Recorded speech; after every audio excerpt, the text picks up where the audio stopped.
वज़ीर-ए-आज़म शहबाज शरीफ कल ईरानी supreme leader Ayatollah Khamenei शहीद की तदफीन की तक़रीबात में शिरकत करेंगे। तर्जुमान दफ्तर ख़ारजा के मुताबिक वज़ीर-ए-आज़म तेहरान के बाद तुर्की भी जाएंगे। The Prime Minister will undertake an official visit to the Islamic Republic of Iran and the Republic of Turkey from 3rd to 5th July 2026. Prime Minister Mohammad Shahbaz Sharif will travel to Iran first to participate in the funeral ceremony of the late Supreme Leader, His Eminence Ayatollah Sayyid Ali Khamenei. Pakistan has stepped up its diplomatic engagement with key regional and international stakeholders.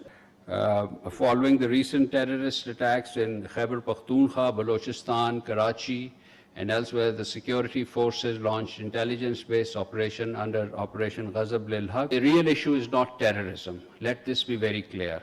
The real issue is not terrorism. The real issue is the growing disposition within the Indian leadership to treat shared international river system